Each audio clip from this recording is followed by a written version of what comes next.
Добро вечер на сите, ви благодарам што вечерва сте со нас.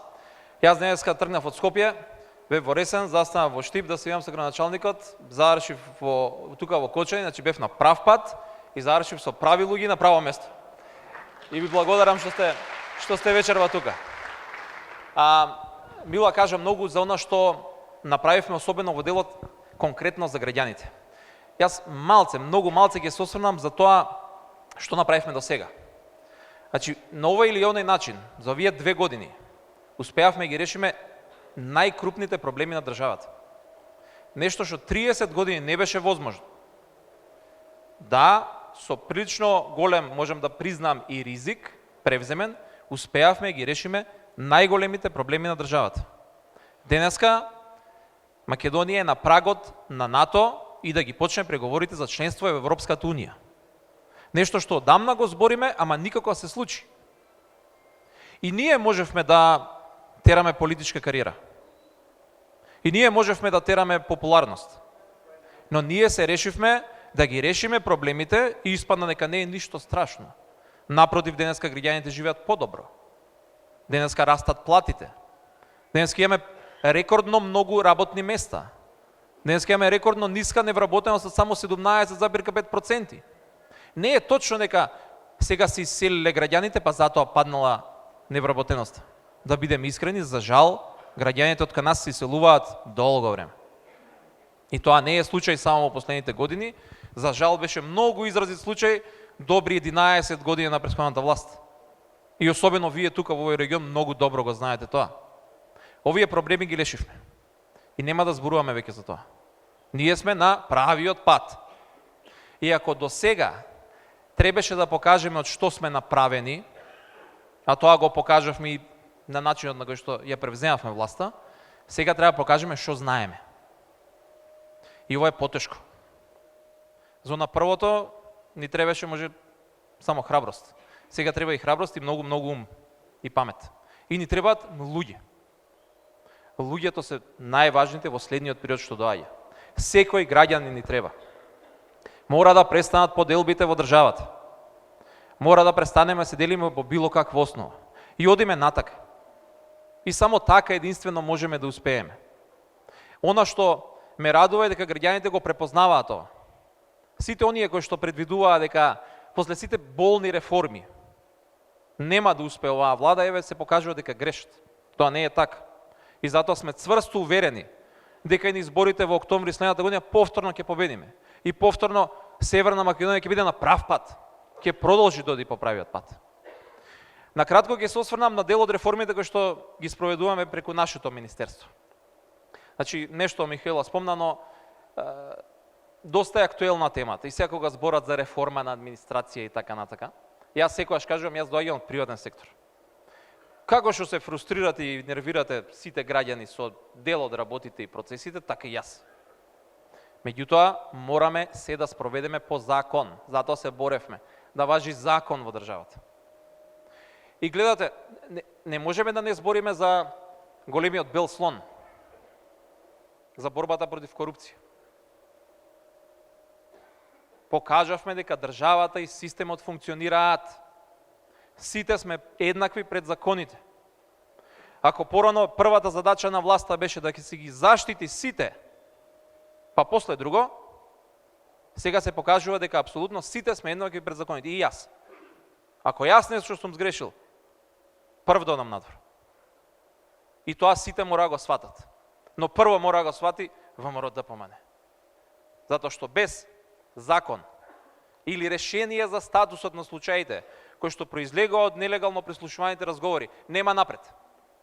И тој ме перфектно јасно. Единствено нешто што се борат е, го кажуваат поинаку, за амнестија се борат. Само во различна форма го кажуваат. Еднаш е закон за СЈО, еднаш е кривичен законник, еднаш е, за амнестија се борат. И ви гарантирам, нема да ја добијат. И случаите ќе се процесуираат до крај. И правда ќе има, и тоа го покажувам.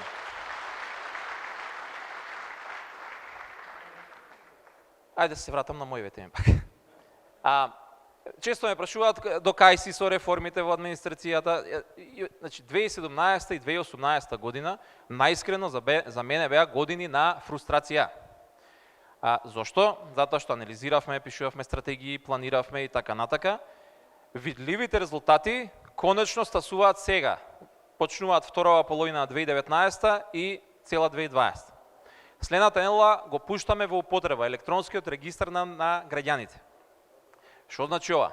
Електронски регистр е единствена база на податоци со кој што вашите податоци ќе бидат подеднакви веќе за сите институции.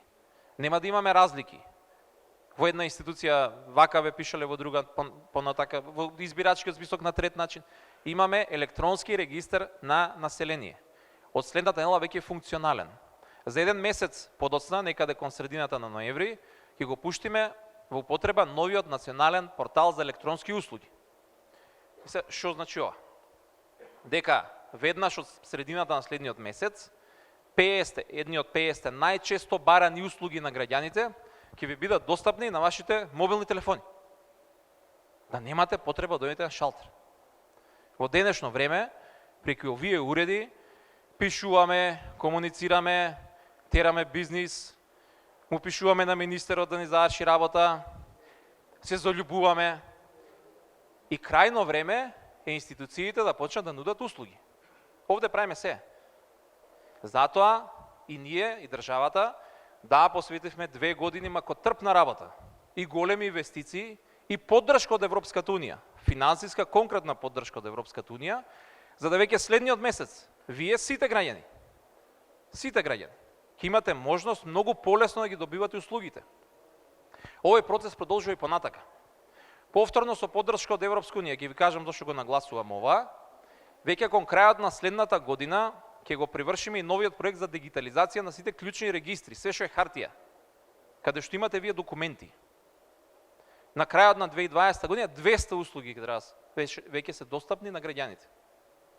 И кога затоа спомнувам Европска Унија, ние ова членството во Европска Унија и НАТО не го правиме заради некоја глобална, политика, мислам, добри за тоа го правиме. Ама затоа што тоа значи директни инвестиции во државата. Само затоа што го решивме спорот со името. И стана известно дека ќе влеземе во НАТО и во Европска Унија, нивото на странските инвестиции порасна дупло. Ние може да се фалиме дека имаме ненормално добри економски политики, ги имаме, ама голем дел во влијанието да се зголемат инвестициите има ова. И ние затоа го направивме тоа. За да граѓаните имаат подобар живот, за да растат платите, како што кажа Мила, за да се отвараат нови работни места. Од 1 јуни 2017, кога ја превземавме власта до денес, се отворени 49, ајде ќе закружиме 50.000 нови работни места. Еве тука и директорка на Агенција за вработување, забораја да ја кажат, може да ни ги изброи точно. Значи 50.000 нови работни места. И во јавен и во приватен сектор. Но особено е она што не радува, дека приватниот сектор се решава да инвестира, се чувствува сигурен. И сега кога сме и кај работните места. И не е тајна, за жал, ќе кажам, младите луѓе според сите анкети, се уште најголема сигурност гледаат во вработувањето во јавниот сектор. Оваа влада има друга политика. Ние велиме не.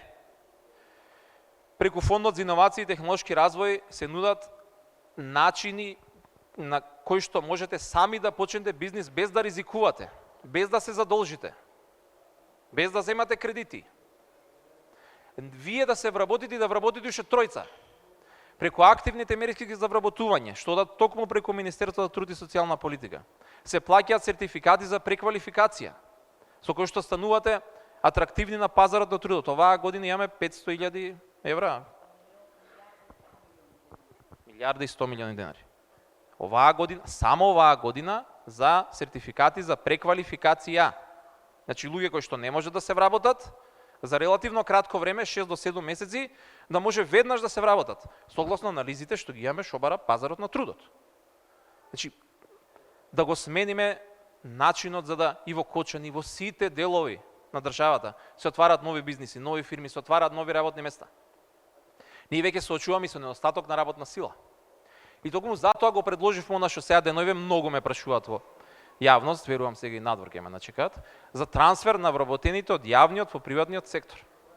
И вие самите го гледате тука, во вашите компании, граначалникот може и повеќе знае од мене, Како има недостаток на работна сила. Ние што викаме сега? Ќе го идентификуваме вишокот на работни места, не на луѓе, на работни места во институциите. И ќе понудиме 3 пакети за трансфер во приватниот сектор. Еден пакет каде што приватната фирма ќе треба да понуди околу 6.000 денари повисока плата на вработениот. Тоа да е мотивацијата некој да се реши доди. Државата ќе ги плаќа придонесите во следните неколку години, ќе се договориме колку.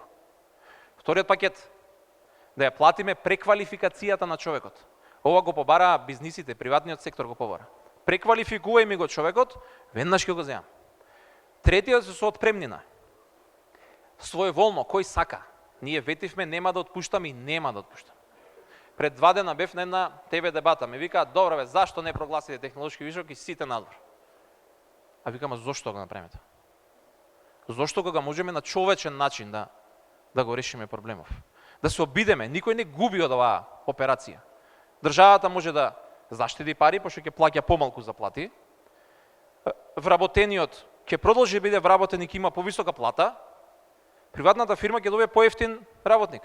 Нема да плаќа придонеси. Никој не губи. Аби да не успееме, нема зијан. Нема кој да изгуби во работа. Дајте да се обидеме конечно еднаш, без желба за омраза, одмазда и така натаму, да го решиме еден огромен проблем. И не е толку битно, пак ќе се вратам, колку сме во јавен сектор, како сме распределени, какви услуги нудиме. Граѓаните треба да се задоволни. Јас сум денес министер, утре нема сум, пак ќе се вратам таму и ќе одам на шалтер, ако ја пак не сум задоволен, сам за себе не сум си завршил работа. Покрај електронски услуги што ги зборев, за да не треба да мрднете никаде од дома да си ги завршувате работите, нормално сметаме дека не сите луѓе ќе можат тоа го прават. Затоа ги отвараме салите за една точка на услуги. Првата во Скопје веќе отворивме. Оваа година следуваат уште Куманово, Тетово и Охрид. Следната година наред ќе дојде Кочани, градоначалниче, треба да најдеме просторија да ни даете една, така, поубава. Што значи ова? Дека 9 институции, од кои што највеќе имате потреби, ќе ги нудат услугите на едно место. Тука е катастар, дел од институциите се и вечерва со нас. Значи, оние кои што највеќе имате интеракција. На едно место, без да треба да шетате од едно на друго место. И ова се само дел од работите, како се обидуваме да од кориснички аспект, од аспект на граѓаните ги направиме услугите поефикасни, подостапни, поевтини. И затоа дебатите, кога често ме прашуваат колку институции имате, какви се тие, ворете, сосема се тие легитимни прашања. Ама што несува до вас, до граѓаните, ова се темите што се важни. Најважната работа во реформа на администрација е дигитализацијата. За да ги добивате услугите од дома. Во денешно време тоа е. Можеме и за други работи да збориме, но тоа е најважното. Нема да должам многу, 10 минути ми река, така? Доста е. Само сакам на крај пак да нагласам. Значи, кога збориме за реформи, кога збориме за промени, тоа не може да го направи една влада. Не може да го направи ни еден градоначалник. За да ја смениме државата, треба сите да се смениме. За да не ни биде веќе прљаво надвор, треба да престанеме да фрламе. За да имаме правда, треба да престанеме да ги кршиме законите. За да сме на прав пат, треба сите подобро да се однесуваме. И промената нема да ја донесе ни една, ни друга, ни трета влада. Промената може да донесат 2 милиона луѓе. Само на таков начин работите ќе станат подобри. Само на таков начин, ако се однесуваме како што изборуваме дека треба да се однесуваме, ќе се сменат работите во државата. И за сите ќе биде подобро. Но јас сум цврст уверен дека сме на прав пат, знам дека и Кочани е на прав пат, а за тоа секако многу повеќе ќе ни каже и градоначалникот. Благодарам.